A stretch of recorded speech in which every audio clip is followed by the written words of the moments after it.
जय हिंद प्यारे दोस्तों, मैं प्रेम सागर आप सभी का आपके अपने YouTube channel struggle for education 563 में बहुत बहुत स्वागत करता हूं। प्यारे दोस्त, आप सभी लोग हमारी लगभग वीडियोज़ को बहुत ज़्यादा प्यार दे रहे हैं, उसके लिए आप सभी लोगों को तहे दिल से धन्यवाद। तो देखिए प्यारे दोस्त, जब भी हम किसी भी एग्ज़ाम में अगर ये हम टारगेट करते हैं कि इसमें हमारा सिलेक्शन हो जाएगा, तो सबसे पहले उससे हमें ज़रूरी जो होता है वो ज़रूरी होता है कि हमारा सिलेबस क्या है। बहुत से बच्चों को आपने ये कहते हुए एग्ज़ाम हॉल से निकलने के बाद सुना होगा, यार पता नहीं कहाँ से क्वेश्चन आया था, है ना, सिलेबस से बाहर ही। तो जब तक आपको सिलेबस पता ही नहीं होगा तो आप ऐसे ही कहते फिरोगे, यार पता नहीं कहाँ से क्वेश्चन आया था, सिलेबस में था ही नहीं। ठीक है, तो आपको सिलेबस ही नहीं पता होगा तो आप कहाँ से कह पाओगे कि क्वेश्चन हमने पढ़ा है या नहीं पढ़ा। इसीलिए हमने आप लोगों के लिए लेकर आए हैं कि आपको कम से कम आपके एग्ज़ाम का, जिस एग्ज़ाम को आप देने जा रहे हो उसका सिलेबस आपको पता है कि नहीं। यदि आज आपने इस पूरी वीडियो को ध्यान से देख लिया तो और जो जो बातें हम इसमें कहेंगे आपने अगर यदि मान लिया तो विश्वास मानिएगा दोस्त, आपकी एक सीट पक्की हो जाएगी।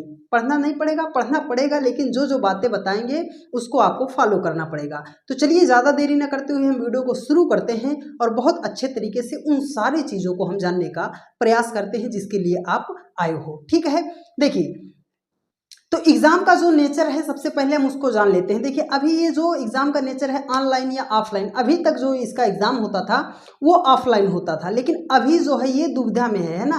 आपको नोटिस दिया जाएगा कि ये ऑनलाइन होगा या ऑफलाइन होगा, क्योंकि कुछ लोग कभी कभी नोटिस ऐसी जारी होती है कि हाइब्रिड पद्धति में होगा, है ना, हाइब्रिड मोड में होगा। तो हाइब्रिड मोड क्या होता है कि क्वेश्चन जो है आपको स्क्रीन पर दिखेगा और आपको फिल जो है OMR सीट पर की करनी होगी। तो इसकी चर्चा अभी बाद में होगी, पहले हम देख लेते हैं कि हमारा सिलेबस क्या है। देखिए प्यारे दोस्त, अगर आपका मेन टारगेट जो है यूपीपी है, अगर आपका मेन टारगेट यूपीपी है तो आपको जो है रीजनिंग और हिंदी को ज़्यादा टारगेट करके पढ़ाई करना होगा, क्योंकि जो भीड़ ज़्यादा छटेगी जिसमें जिसमें ज़्यादा से ज़्यादा लोग स्कोर कर पाएंगे वो हिंदी और रीजनिंग है, उसके बाद आपका मैथ्स है। जीके जीएस पे अगर आप थोड़ा बहुत भी फोकस करते हो प्यारे दोस्त कोई बात नहीं है, क्योंकि जीएस में जो है लगभग सभी लोगों का समान स्कोर ही रहने वाला है। ठीक है, जो आपका सिलेक्शन डिसाइड करेगा वो यही तीन मेजर टॉपिक हैं आपके, मैथ्स हैं, रीजनिंग है, हिंदी है, जिनकी पकड़ जो है, कमांड जो है इन तीनों सब्जेक्ट पर हो जाएगी, उनका सिलेक्शन हो जाएगा प्यारे दोस्त। ठीक है, तो चलिए अब हम आपको दिखा देते हैं कि मैथ्स का सिलेबस क्या है। ठीक है, मैथ्स का सिलेबस आपके लिए देखो, आपका जो टोटल क्वेश्चन आएगा वो 150 क्वेश्चन आएगा और हर एक क्वेश्चन जो होता है 2 नंबर का होता है और आपको टाइम जो है वो 2 घंटे का टाइम आपको देंगे और उसके बाद 300 नंबर का आपका पेपर होने वाला है, जिसमें मैथ्स जो है ये ओरिजिनल जो है, जिसमें हम आपको क्या कर रहे हैं, मैथ्स का ओरिजिनल सिलेबस बता रहे हैं। ठीक है, मैथ्स में जो आते हैं आपके 38 क्वेश्चन आने वाले हैं। ठीक है, ये अब कुछ लोग ये कह सकते हो कि सर मैथ्स का तो केवल 20 क्वेश्चन आता है, रीजनिंग का 57 क्वेश्चन आता है। रुको जरा, अभी हम आपको बताएंगे प्यारे दोस्त। ठीक है, तो मैथ के सिलेबस में हम देख लेते हैं, हमारा नंबर सिस्टम संख्या पद्धति है, एलसीएम एचसीएफ से आपका 1 क्वेश्चन आएगा, अनुपात समानुपात से 2 क्वेश्चन आएगा, प्रतिशत से आपका 2 क्वेश्चन आने वाला है, लाभ हानि से आपका 2 क्वेश्चन आने वाला है, सीआई एंड एसआई जो है 3 से 4 क्वेश्चन आपके एग्जाम में देखने को मिलते हैं, औसत जो है 2 क्वेश्चन यहाँ से बनते हैं, चाल समय दूरी और नाव धारा जो होता है वहाँ से आपका सबसे ज़्यादा क्वेश्चन बनने के चांस रहते हैं, 7 से 8 क्वेश्चन। उसके बाद आता है सिंपलीफिकेशन, सरलीकरण जो होता है, यहाँ से आपके एग्जाम में 2 क्वेश्चन पूछे जाते हैं और उसके बाद आता है मेंसुरेशन, 6 से 7 क्वेश्चन पूछे जाते हैं।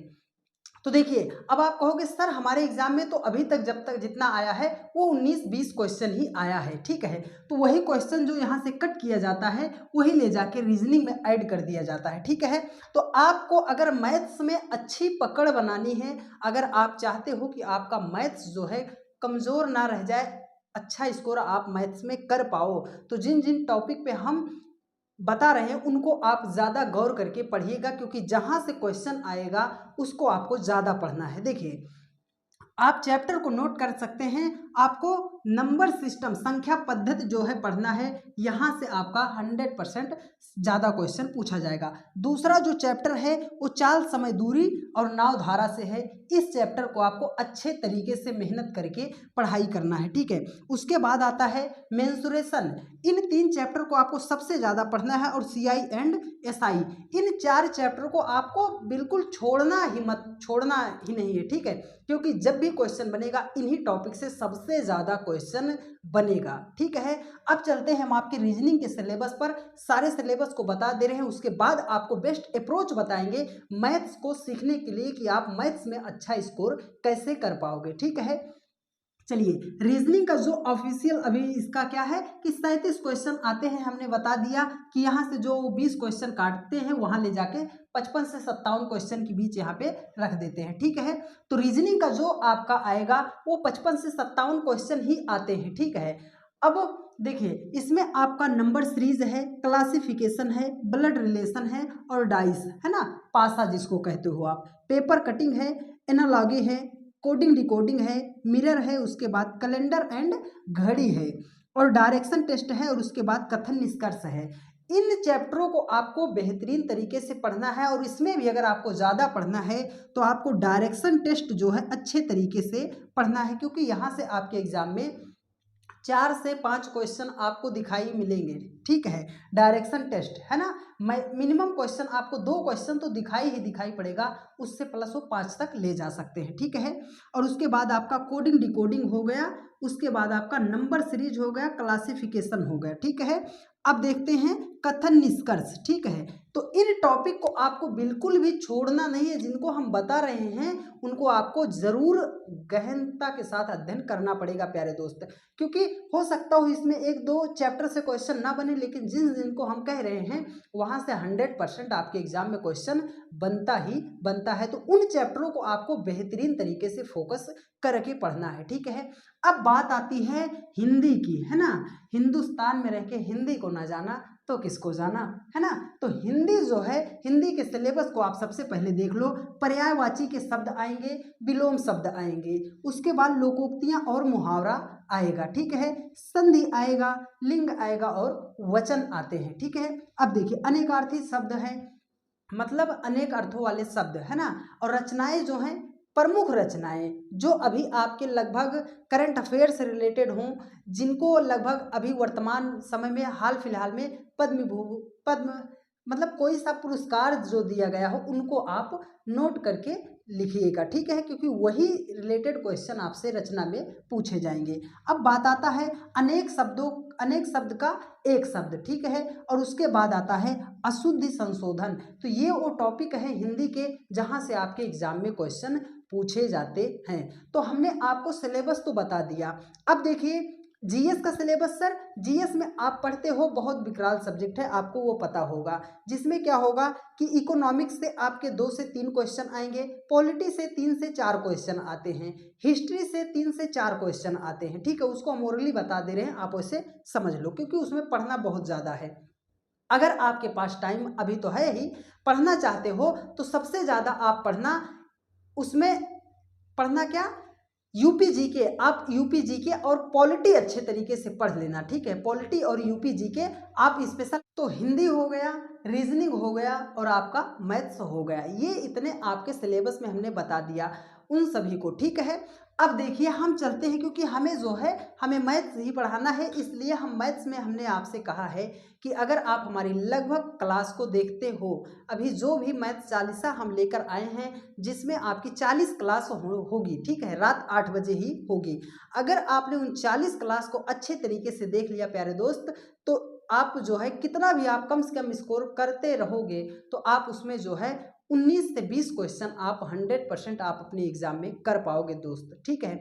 इस दम पे, इस बेसिस पे कह रहे हैं प्यारे दोस्त, क्योंकि पिछली बार जीडी का रिकॉर्ड था दोस्त, एक क्लास से 12-12, 15-15 क्वेश्चन एग्जाम में भिड़ाए हैं, ठीक है। तो इसलिए कह रहे हैं कि आप अभी भी समय है, ध्यान से देखते रहिएगा, एग्जाम में आपके क्वेश्चन 110% जो है फंसेगा।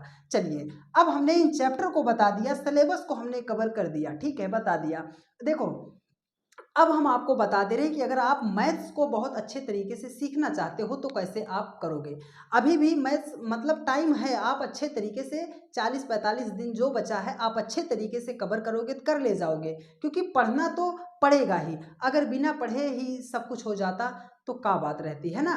क्योंकि अब टाइम भी कम है और समय टाइम कम है और हमें पढ़ना भी ज़्यादा है, इसलिए आपको हम ये नहीं कह सकते आपको कि अब जो है आप 6 से 7 घंटे पढ़ाई करके आप सिलेक्शन ले सकते हो, कभी नहीं होगा प्यारे दोस्त। और वीडियो के चक्कर में पढ़ना मत, है ना, कि सिर्फ क्लास चल रही है, क्लास चल रही है, यूट्यूब पर चल रही है, एप्लीकेशन पर चल रही है, आप सिर्फ क्लास देखोगे। क्लास देखकर आज तक कभी भी किसी का सिलेक्शन नहीं हुआ है। सिलेक्शन हो अगर हुआ है और होगा किसी का भी तो वो होगा आपकी सेल्फ स्टडी से, जो आप स्वयं रिवाइज करोगे, जितना आप मॉक टेस्ट दोगे। ठीक है, इसके लिए हम एक स्पेशल वीडियो लेकर आएंगे कि क्या होनी चाहिए आपकी स्ट्रेटजी। ठीक है, लेकिन हमने यहाँ पे हमें सिलेबस बताना था तो सिलेबस हमने डिस्कस कर दिया।